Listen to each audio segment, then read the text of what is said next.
보실 성경 말씀을 로마서 1장 16절입니다. 내가 복음을 부끄러워하지 아니하노니 이 복음은 모든 믿는 자에게 구원을 주시는 하나님의 능력이 됨이라. 먼저는 유대인에게요 그리고 헬라인에게로다. 아멘. 영국의 철학가 베이컨은 아는 것이 힘이다 하는 유명한 말을 남겼습니다. 그러니까 지식이 힘이다 이런 뜻이죠. 그러나 바울은 우리 복음이 믿는 자에게는 구원을 주시는 능력이 된다 그랬어요. 단지 하나의 힘이 아니라 구원을 얻는 하나님의 능력이라 이렇게 말했습니다.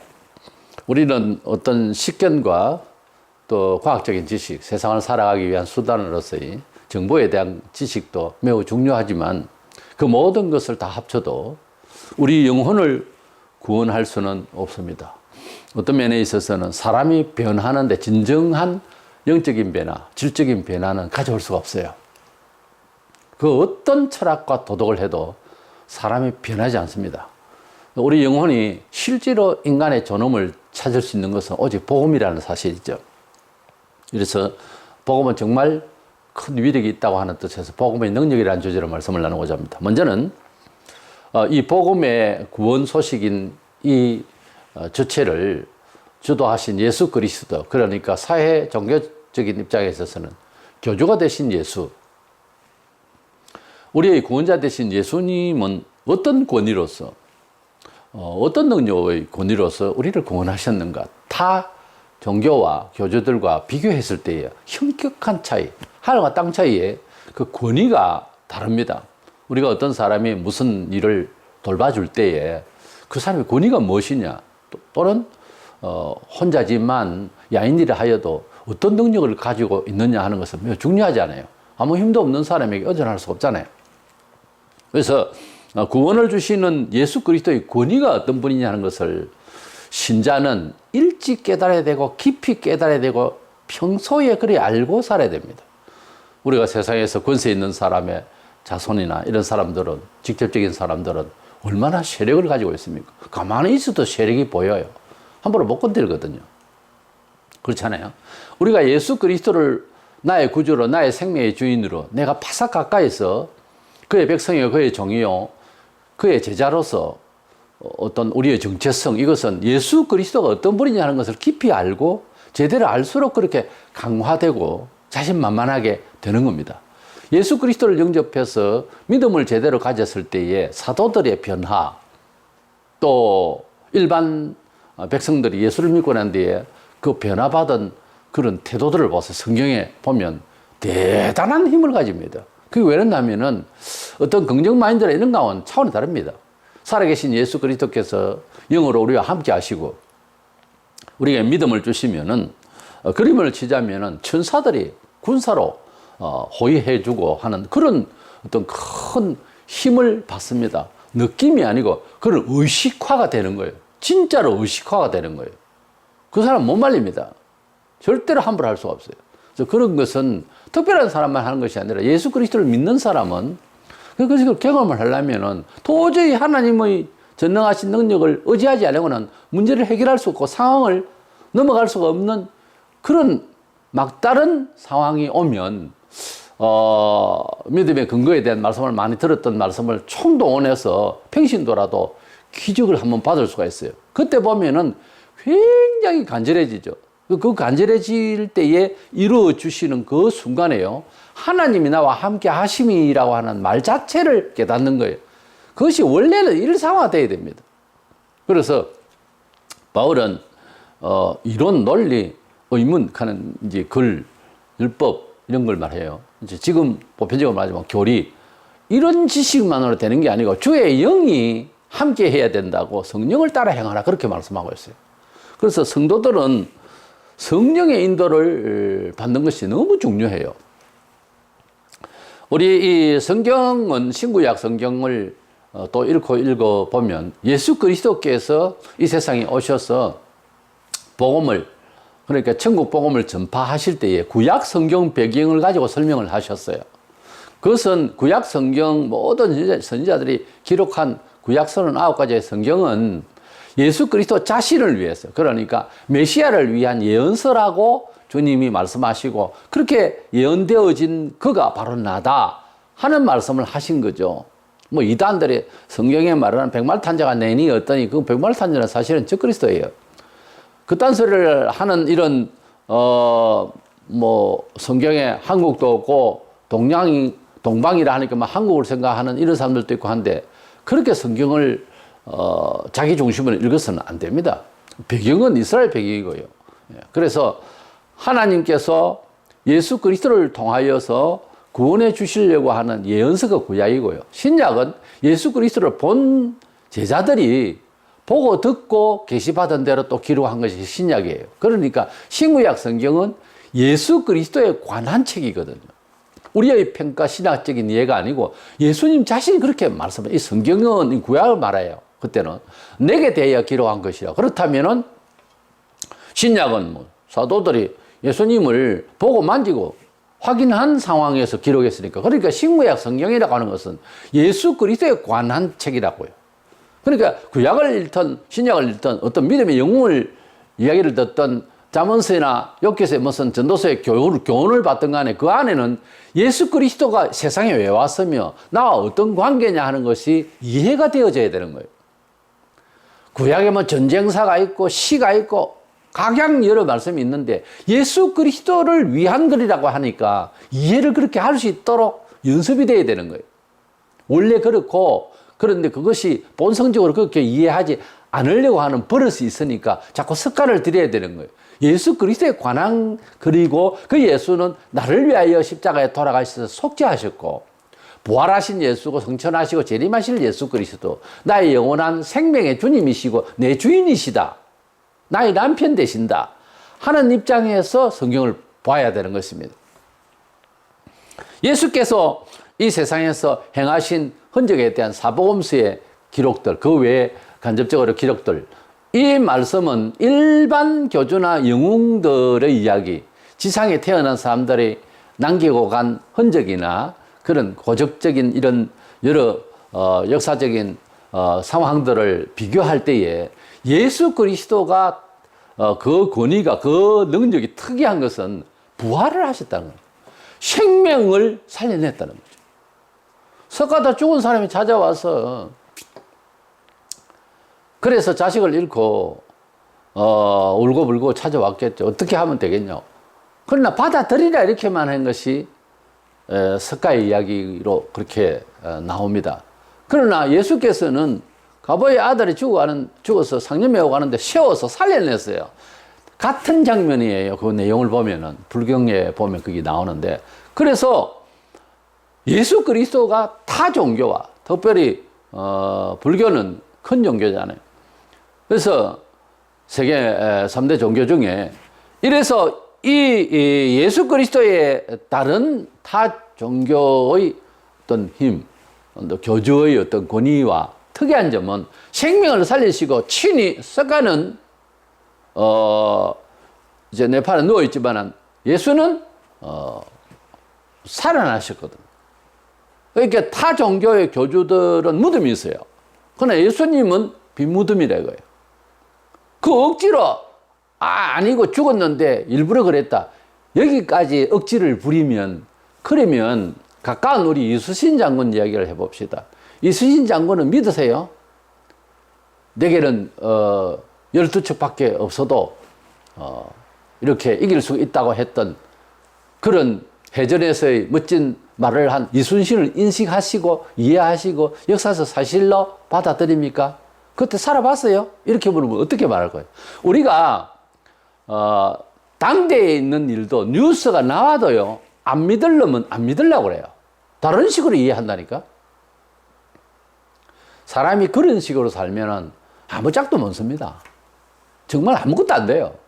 객관성이 있고 역사성이 있으면 우선 안 믿어지는 것은 개인의 자유예요. 인식의 준비가 안 돼 있다 이거죠.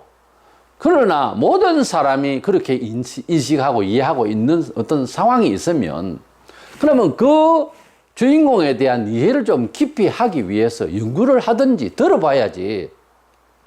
우리는 예를 들어서 석가는 육신적으로 오기로는 예수님보다 먼저 왔죠. 예수님은 아브라함 나기 전부터 있었다 하니까 석가 오기 한참 전에 예수님이 계셨다는 이야기고 영원 전부터 계신 분인데, 그러나 역사적으로 현현하기로는 석가 500년 전에 났단 말이에요. 그 석가의 이야기는 믿어주고, 그럼 500년 뒤에 더 최근이잖아요. 예수의 이야기는 그럼 안 들어줄 겁니까? 그때 불교는 맞고 성경은 아니라고 할 수 있어요. 그 아니라고 하는 거는요, 안 믿어지는 성질을 가진 우리 인간의 연약성 때문이지, 우리의 무지지, 우리의 관측 능력이 없어서 그렇지, 이것도 믿으면 저것도 믿어야 될 것 아니에요. 오히려 더 오래된 석가 이야기는 듣고 더 최근의 이야기인 예수의 이야기는 안 듣는다면은 그것은 아무 효험 없는 억지고, 그건 식견이 아니고 관찰 능력이 아니잖아요. 그거는 욕들을 고집이에요.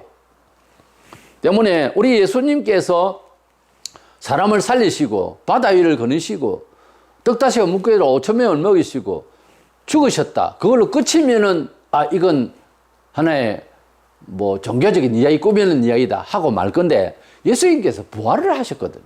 부활하시고 성천하시고 재림하실 것을 예언하셨는데 이제 재림만 남았어요. 그런 말씀들이 성경에 자세히 기록되어 있다 이 말입니다. 이 기록되어 있는 것도 사실은 구약시대 예수님 오시기 전에 예언한 내용들이 전부 다 기록되어 있는 거예요. 처녀 배로 통하여서 성령으로 잉태될 것부터 시작해서, 그래서 어느 집안에 어느 가문에 어떻게 태어나서 어떻게 환난을 받으면 아예 구약에 예언되어 있어요. 그렇게 태어나고 일하고 부활한 사람이 세상에 있어요? 없잖아요. 그러면 아무리 무식해도 알아들을 수 있는 정도는 되지 않습니까? 그러면은 내가 믿어진다 안 믿는다 이런 것을 떠나서 대조를 할 때에, 비교 종교적으로 대조를 할 때에 그래도 나름 세상살이에 식견이 있으면, 물건을 살 때도 어느 것이 비싸고 비싼 이유가 있고 싼 것은 왜 쌀까? 그런 거 생각을 하면서 물건을 살 것 아닙니까? 싸면 다 좋습니까? 아직도 그렇게 무식하게 그 상품을 취급해요? 아닙니다, 그거는.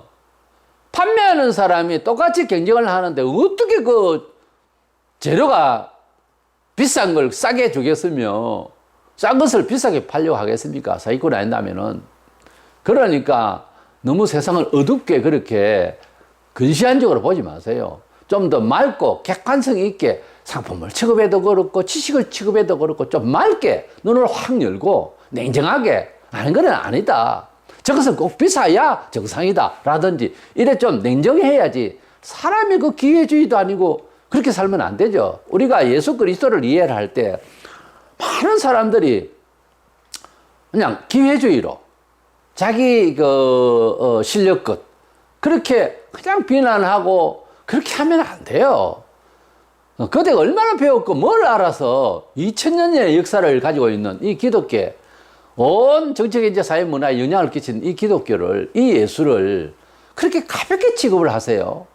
사실은 유능하고 유식해서 비판하는 것은 아닙니다. 그것은 무식한 소리요. 사실은 무식한 이야기라고.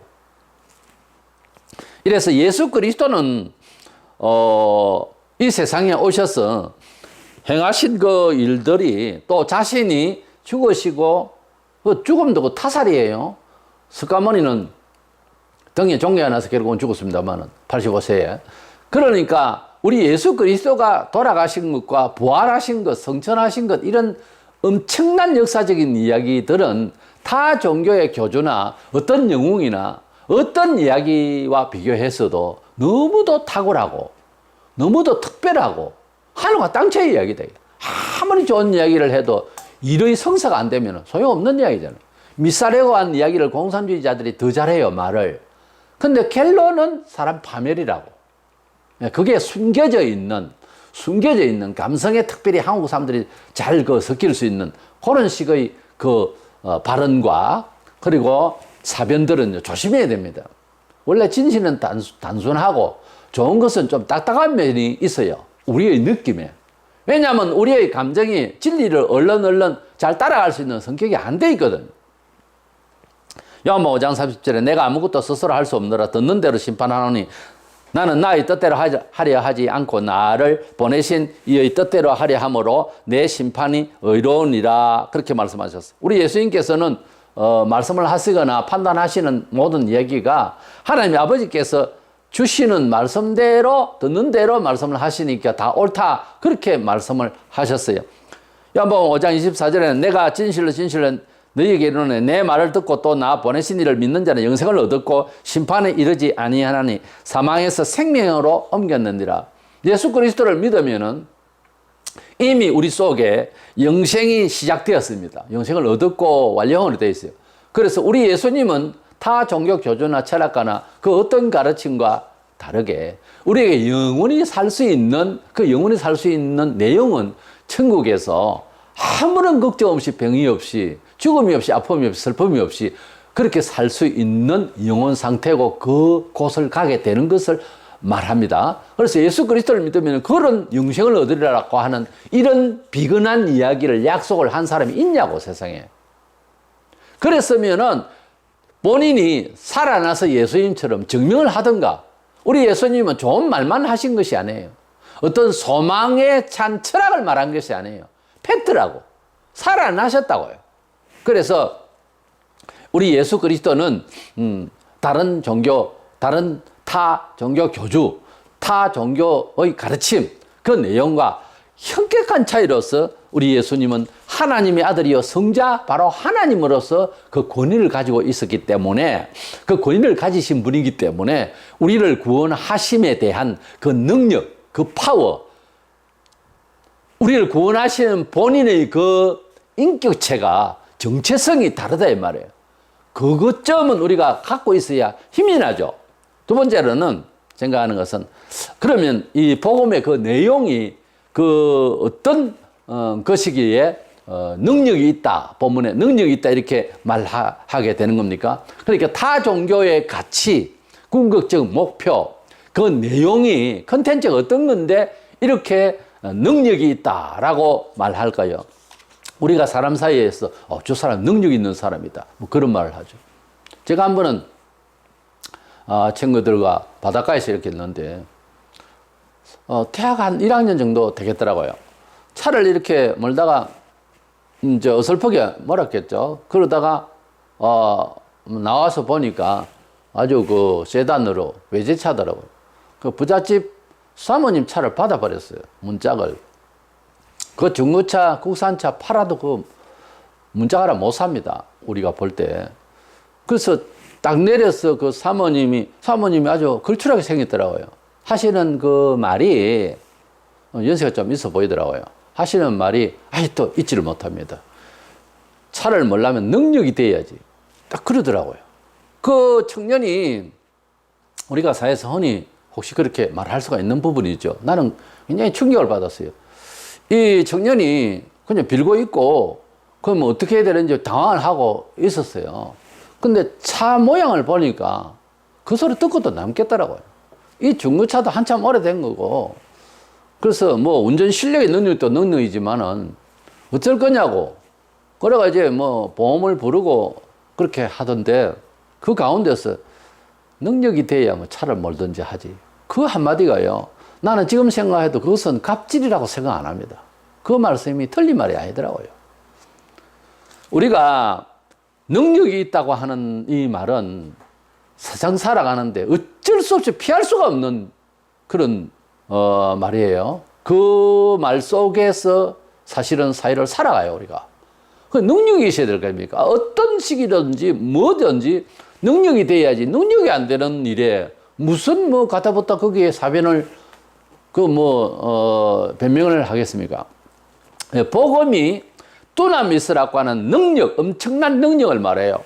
다이너마이트라는 영어가 음력이 그렇게 되는 겁니다만, 두나미스라는 이 헬라어가 엄청난 능력을, 폭탄 같은 능력, 다이너마이트 같은 그런 능력을 말해요.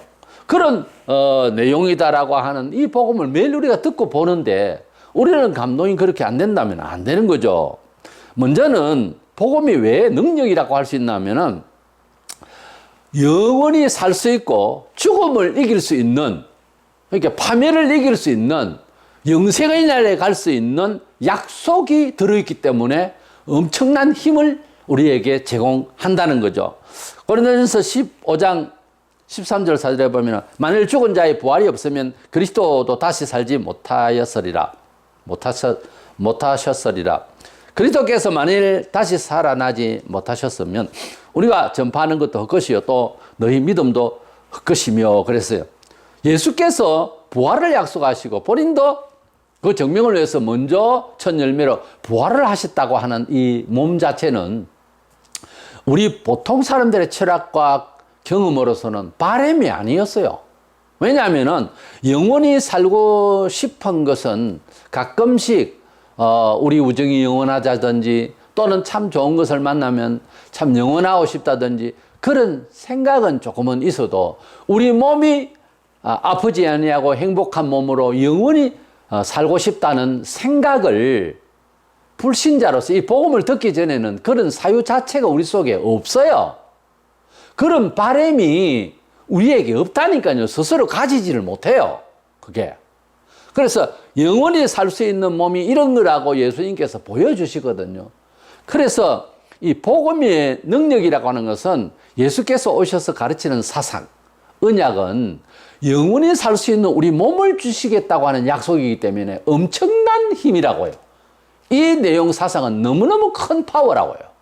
그렇지 않습니까? 두 번째로는 우리가 사람이 구원을 얻는데 여러 가지 종교적인 연구도 하고 지금도 종교가 생기고 그러는데 여러 방법이 있지만 좀 공유하기 어려움.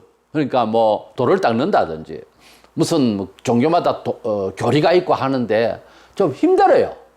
단순하지 않다고.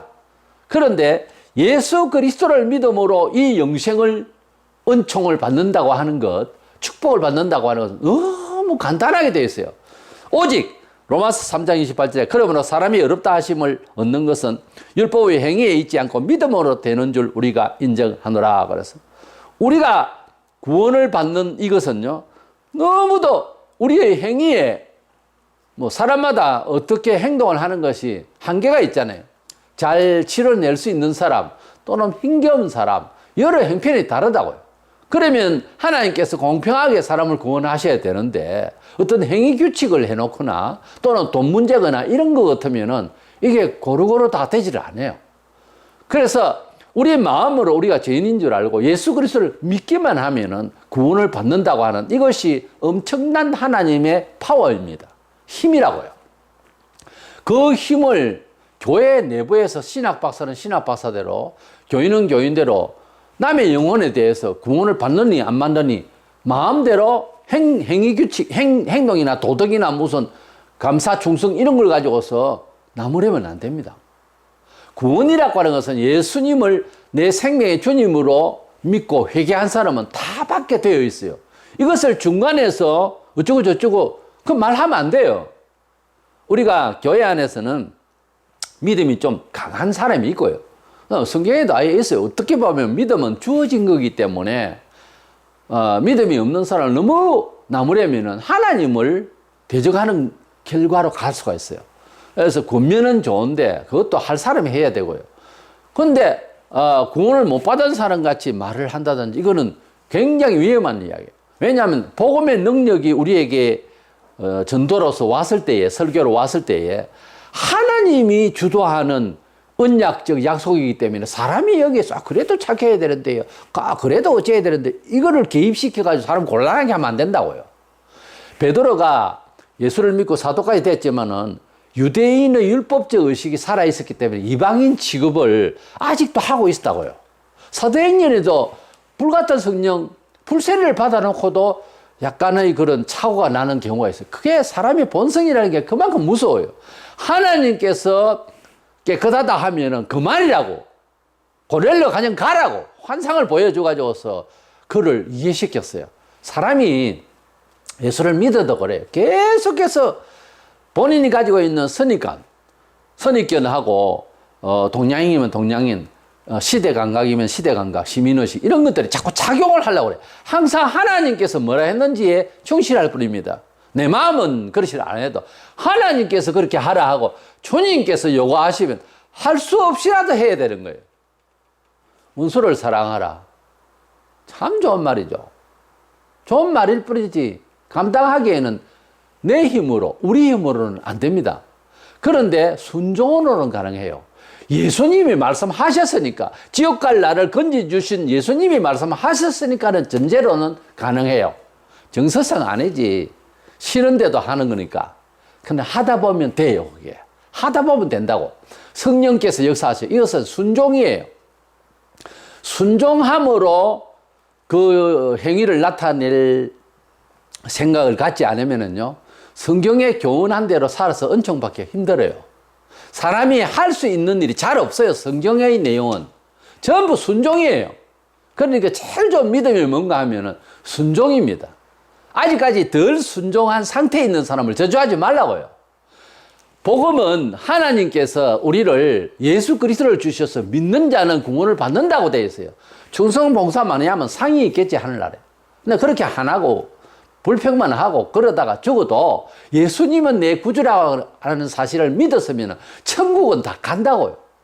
그런데 예수 믿는 사람은 계속 공갈치고 계속 말 안 듣고, 그런 사람은 저는 가능성이 없다고 봐요.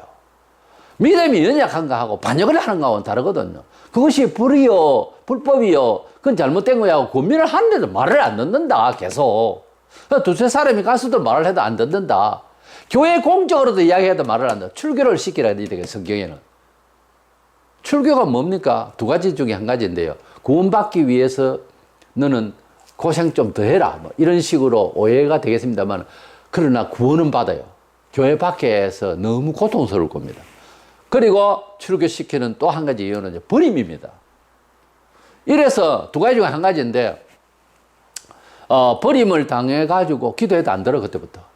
이렇게 구원을 억지로 받을 수 있는 사람도 있어요. 그러니 그만큼 하나님의 사랑은 끝까지 간다고요. 그런데 완전 버리지 않는 사람도 있다고요. 중생한 사람은 내가 알기로는 잘못된 것에 대해서 권면을 하면요, 들어요.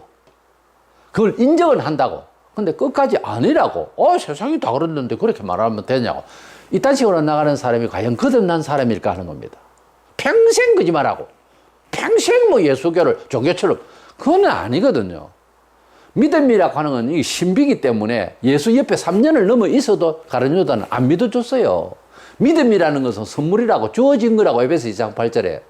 그래서 믿음을 가진 사람은 그렇게까지는 안 가는데 게으름, 게으름과 나태, 방황 이런 거는 있을 수가 있어요. 인정을 하면서 방황을 하거든요. 그래서 믿음이 아주 연약한 사람이 있는가 하면 아주 강한 사람이 있어요. 그 차이점은 있는데, 그러나 예수는 나의 그리스도라고 하는 사실을 확실히 믿는 사람은 정말 회개한 사람이고, 그 사람은요, 하나님께서 구원하시는 것이지 사람이 거기에서 가타부타 말할 수가 있는 부분이 아니라는 것. 그만큼 하나님의 그 은혜의 구원 방편은 너무 단순해요.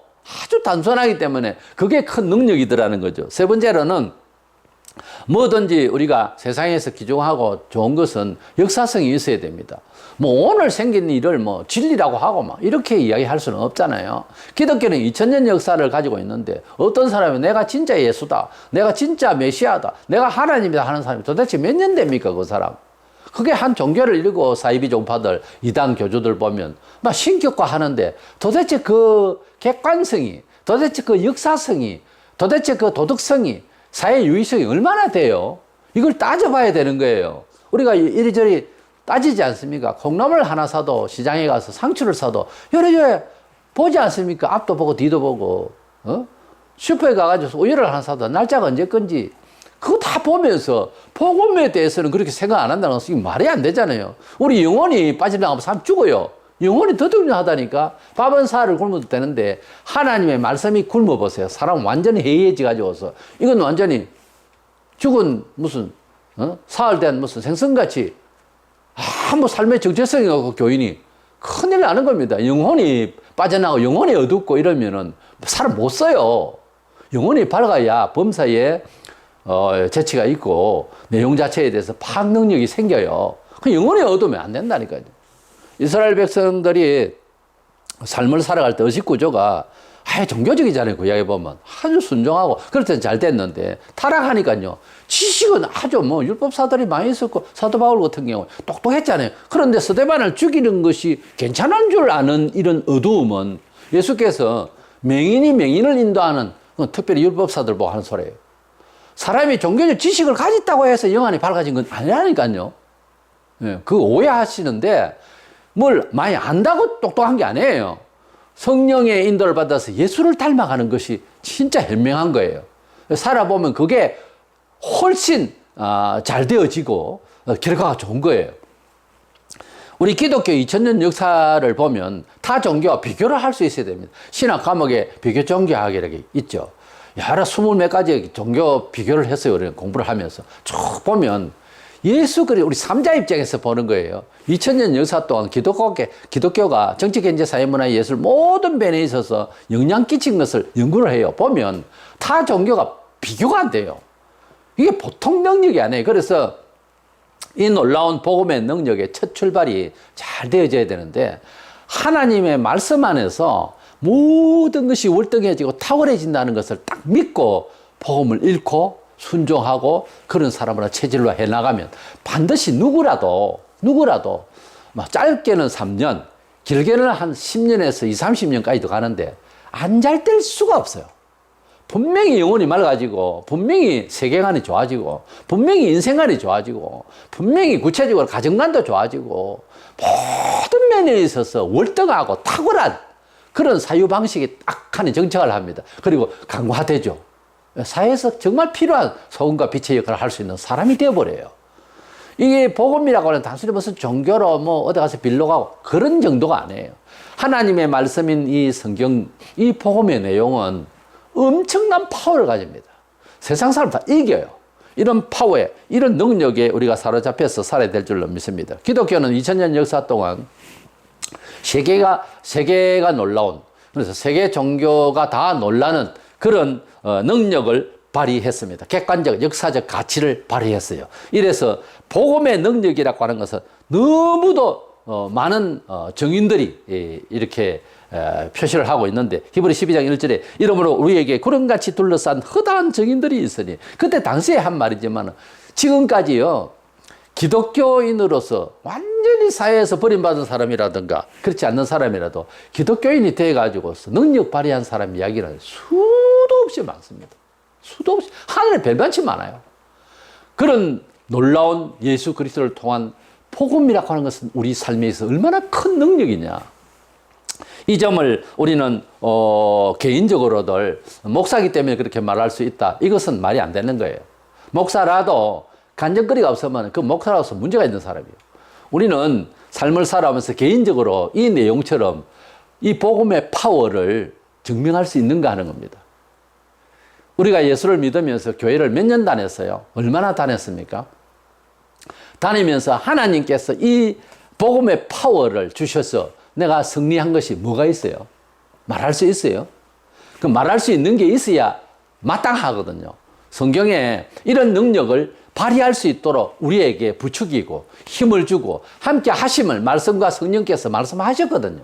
때문에 우리는 하나님의 이 복음을 능력의 복음이라는 차원에서 세상을 살아가는데 처세의 큰 힘이라고 하는 사실이 입증이 되어야 된다고요. 이것은 단순히 돛 닦는 수준이 아니에요. 이것은 어떤 면에 있어서는 처세술이에요. 어떤 면에 있어서는 세상을 이기는 힘이고 실제고 사생활이 되어야 되는 거예요.